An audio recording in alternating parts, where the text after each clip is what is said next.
20번 문제를 보겠습니다. 개 한 마리가 우리에서 탈출해서 공원을 향해 8.2km를 달려갔다.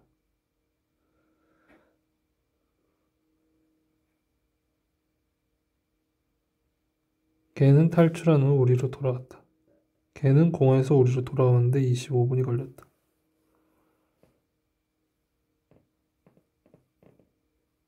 그림을 좀 그려볼까요? 원점 플러스 x축을 향해서 달렸고 이만큼이 8.2km. 그리고 다시 우리로 돌아왔어요. 또 8.2km. 그 다음에 총 걸린 시간이 25분. 평균 속도는 얼마입니까? 총 이동 거리가 8.2 더하기 8.2이고 시간으로 나누면 25분. 초 단위로 할까요? 킬로미터인데 얘도 미터 단위로 하고요. 그러면 여기다가 60초 곱하고 얘도 곱하기 1000 하고 이런 걸 계산하면 될 거잖아요. 그죠? 근데 이렇게 구한 값은 뭐냐면 속력이에요. 속력. 여기서는 속도를 구하라고 했습니다. 결국에 갔다가 와서 변한 변이는 얼마입니까? 변이는 0입니다. 0. 그래서 평균 속도는 0이 되겠어요. 자, 21번 문제 보겠습니다.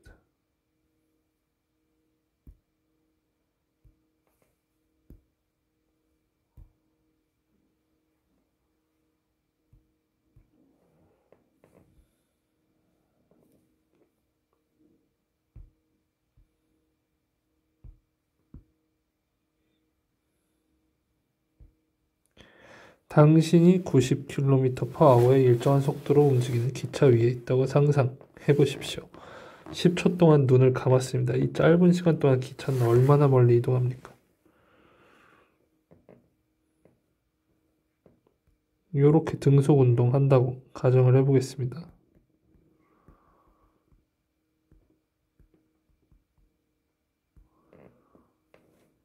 이동 거리 속력 곱하기 시간. 그런데 90km 1hour 이렇게 된 거에 10초 곱하는 건 그냥 좀 나눌 수는 없잖아요. 그래서 1시간이라는 값이 몇 초인지라는 걸 좀 계산을 하고 싶어요. 1시간은 60분. 그런데 60분은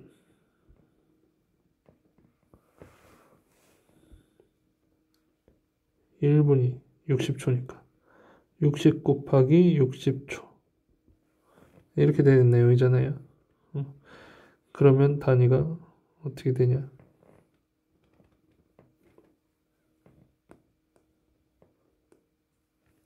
이렇게 돼요. 민 사라지고 아워 사라지고 60 사라지고 여기 3600 남죠? 초랑 초도 사라져요. 그러면 90 곱하기 10 곱하기 킬로미터 3600. 이동 거리의 단위는 킬로미터죠. 그래서 차원도 맞고 단위 환산도 되었고 요만큼 이동한다 라고 생각할 수 있겠어요. 단순한 문제 같기는 했지만 단위 환산을 해야 되는 것이 좀 까다로웠습니다.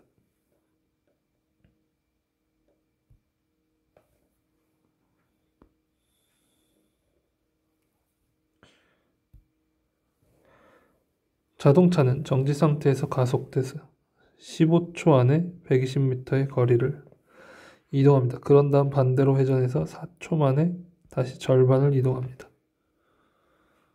여기서 이만큼이 120m인데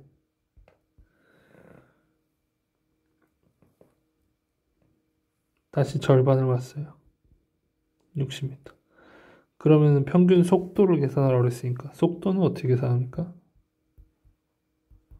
변이, 시간. 변이는 요만큼이죠, 요만큼. 60m. 걸린 시간은 19초. 19분의 60m/s 이렇게 되겠습니다. 비행기가 이륙을 위해 활주로에 가만히 서 있습니다. 비행기는 초기 속도 0에서 시작해서 직선 경로로 향하고 이륙하기 전에 360km/h의 속도에 도달합니다. 비행기가 1800m의 거리를 이동했다면 활주로 길이를 이동하는데 걸린 시간은 얼마입니까? 이만큼 1800m. 근데 얘가 가속을 할 거란 말이에요. 이걸 뭘로 해석할 거냐면 등가속도 운동으로 해석할 거예요. 1차원 운동 중에. 그럼 여기에서 비행기가 출발해서 여기까지 가는데 속도가 좀 빨라져가지고 360이 된 거잖아요. 처음에는 0이었는데 그럼 V제곱, V0의 제곱, EAS 이렇게 생긴 공식도 있고요.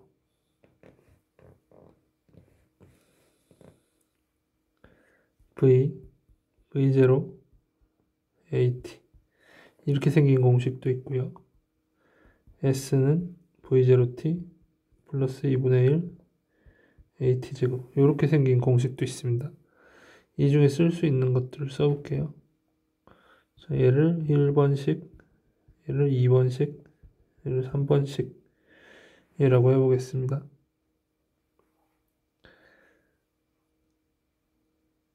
구하고 싶은 건 T고요. 문제에 주어져 있는 건 V, 그 다음에 S 이렇게 주어져 있어요. V0 주어져 있고요. 그러면 식이 좀 간단해질 수 있을까요? A는 모르는 상태입니다. V제곱은 2AS 여기서 A를 구할 수 있어요.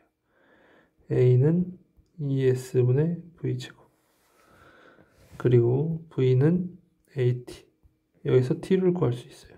T는 A분의 V 근데 A가 여기 나와 있잖아요. 이걸 집어넣어 보겠습니다. T는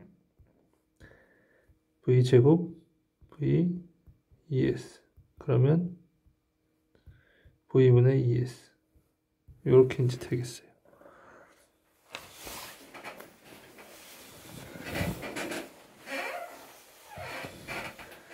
이게 지금 복잡하게 생겨서 이렇게 나왔는데 얘를 단순하게 생각을 해봅시다. 원래 이동거리 S는 VT 이렇게 생긴 공식이 있는데 왜 얘는 ES가 나왔을까? 이렇게 생각을 해보면 그래프를 생각을 해볼 수 있는데 X축이 T이고 Y축이 V인 그래프를 그려봅시다. 얘는 정지 상태에서 출발해서 점점 속도가 증가를 해요. 그리고 이 그래프의 면적이 이동 거리가 됩니다. 이게 1800m라는 거예요. 근데 이 삼각형의 넓이는 어떻게 구하냐면 요 사각형의 넓이랑 같아요. 이 사각형의 넓이는 어떻게 구하냐면 걸린 시간 T랑 2분의 V 평균 속도죠. 평균 속도. 평균 속도랑 T를 곱하면 이동한 거리가 나온다는 거예요. 그러면 이렇게 복잡한 식을 안 쓰고 그래프를 그려서 바로 푸는 게 더 쉽겠습니다. 다시 2분의 V 평균 속도 곱하기 T가 S이다. 이걸로 T를 구해볼게요. 그럼 여기다 360을 집어넣을 거야? 집어넣어. 360 km/h 이 T는 1800m 1800m는 얼마예요? 1.8km 그건 킬로미터 약분되고 얘는 180. 그러면 t는 180분의 1.8 아워 이렇게 나오겠습니다. 1800분의 18 100분의 1 아워 100분의 1시간 1시간이 3600초니까 3600 100초 36초 이렇게 계산이 되겠습니다. U 숫자 같은 게 뚜렷하게 표시가 안 되어 있기 때문에 이 정도의 계산을 쓰면 될 것 같아요.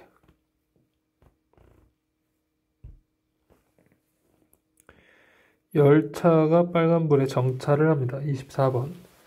신호등이 녹색으로 바뀌자마자 기차는 레일을 따라서 일정한 가속으로 출발합니다.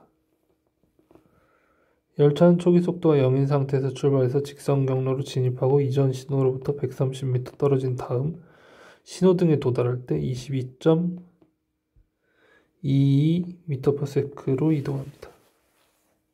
열차의 가속도의 크기를 구하세요.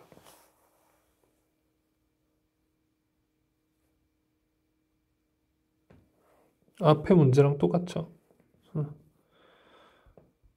이렇게 생긴 V, T 그래프에서 이 지점의 속도가 22.22가 됐을 때 시간이 얼마 걸렸을 건데 이 넓이가 얼마다라고 했냐면 얘가 130m 이렇게 생겼는데 지금 뭘 구하라고 한 거냐면 기울기를 구하라고 한 거예요. 근데 여기서 이제 기울기가 구해지겠냐고 t를 모르는데 그래서 요건 차라리 공식을 쓰는 게 낫겠다. 이렇게 생긴 공식을 써봅시다. 초기 속도는 0이고요. 그래서 22.22의 제곱 나누기 2 곱하기 130 이렇게 한 게 A 값이 되겠습니다.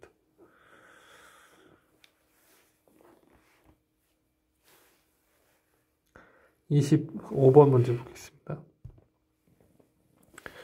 코코넛이 지상 3.5m 높이의 코코넛 야자 꼭대기에서 15m/s의 속도로 수직 위쪽으로 던져졌습니다.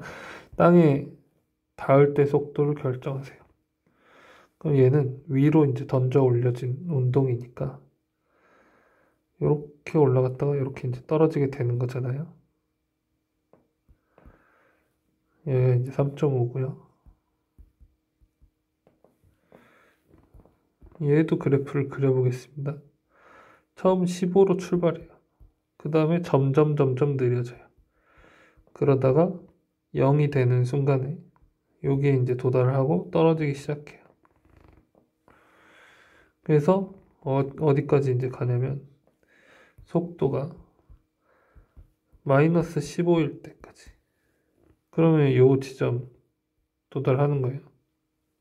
이렇게 갔다가 이렇게. 근데 더 떨어져야 되잖아요. 3.5만큼을. 요만큼이 이제 3.5.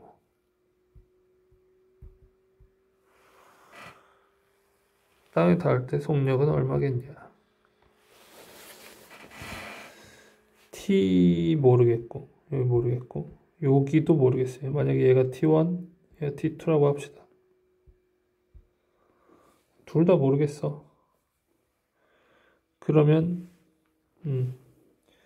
그래프를 이용할 건지 공식을 이용할 건지를 정해야 되는데 공식을 이용하는 편이 더 낫겠다 그런 생각이 들죠. 3.5가 나왔으니까 3.5를 잘 써가지고 계산을 해봅시다. 마지막 속도를 결정하라고 그랬잖아요. 그죠? V제곱. 근데 처음 속도가 알려져 있어요. 15. 그럼 V제곱 15의 제곱. 그리고 이게 2AS인데 S가 얼마냐면 3.5예요. A가 얼마냐면 이 위로 올라가는 방향을 플러스, 아래로 내려가는 방향을 마이너스라고 해봅시다.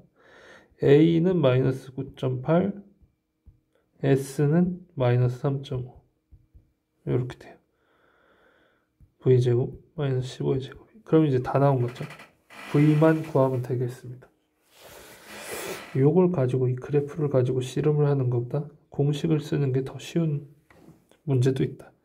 아까는 그래프를 쓰는 게 더 쉬운 문제였고요. 때때로 VT 그래프를 그릴 건지 공식을 쓸 건지를 1차 운동에서 잘 결정해야 된다. 이런 내용입니다.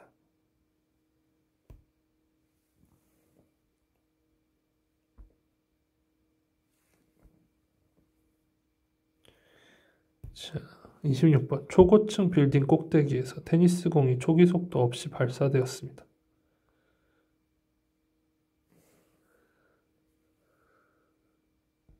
아래 방향으로. 자연악한. 초고층 건물의 높이가 830m이고요. 공이 발사된 순간에 드론도 23m/s로 떨어질 거예요. 떨어지는 게 아니라 이동하는 거예요. 그럼 가정이 필요해요. 드론은 등속도, 그 다음에 테니스 공은 자유낙하. 그럼 가정을 해봅시다. 테니스 공이 드론을 따라잡을 때, 누가? 테니스 공이.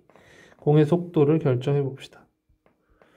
자, 드론이 23m/s로 쭉 가고 있고, 테니스 공은 이렇게 갈 건데, 점점 빨라지는 운동을 하는 거죠. 결국에 어느 순간이 되면 면적이 똑같아지는 때가 와요. 여기가 23. 그럼 그 순간이 언제겠냐? 46일 때겠죠. 왜죠? 대칭이니까.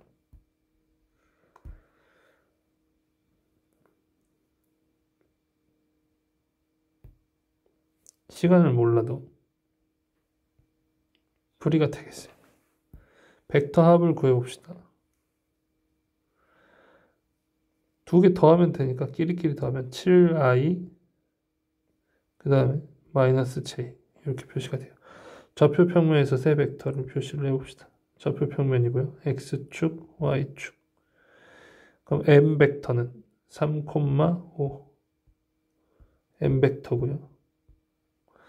그 다음에 n 벡터는 4, 마이너스 6.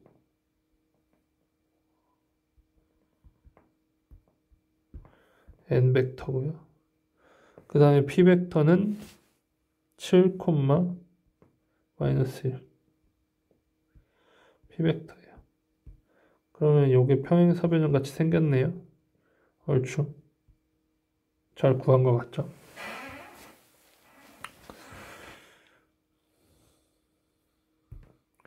(28번) 두 개의 벡터 D와 E가 있습니다. 벡터 D는 길이가 4.2cm이고 X축에서 40도만큼의 각도로 일사분면에 있습니다. 벡터 D를 그려봅시다.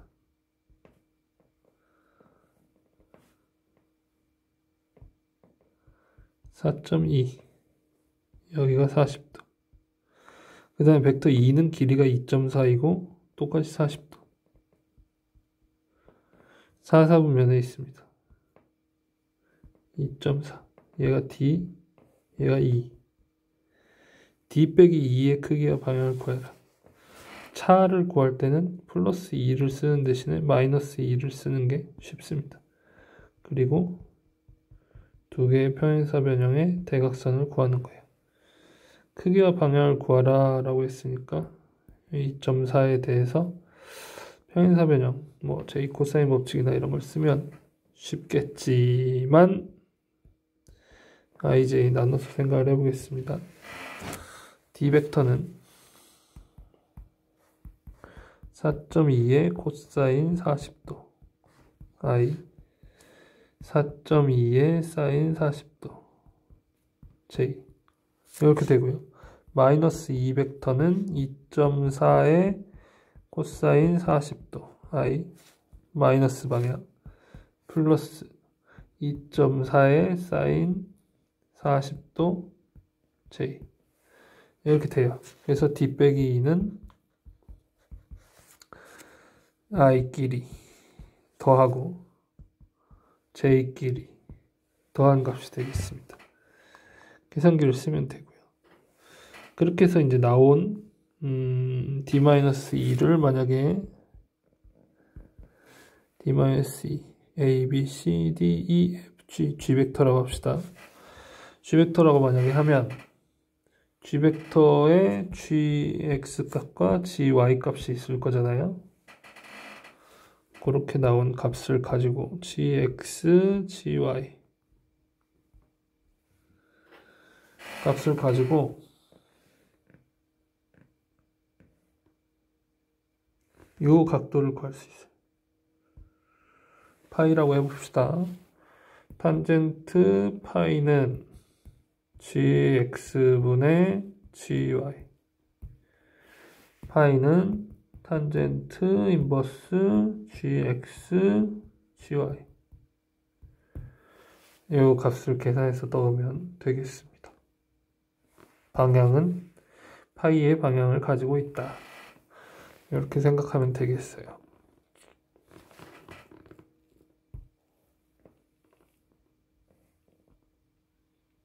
(29번) 양의 y축에서 동쪽으로 20도 방향으로 15m/s의 속도로 움직이는 자전거의 속도 벡터를 그려봅시다.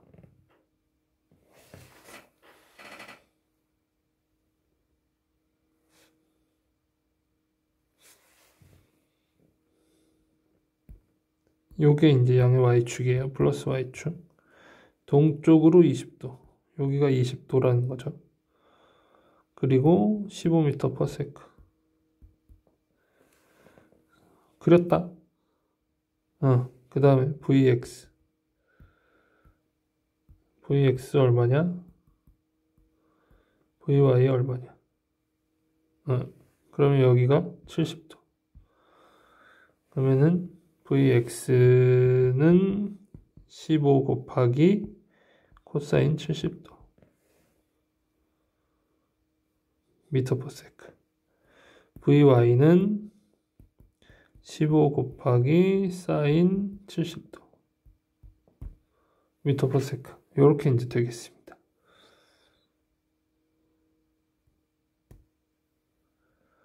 자전거 타는 사람이 시속 15km의 속도로 가판 길을 올라갑니다. 이렇게 생긴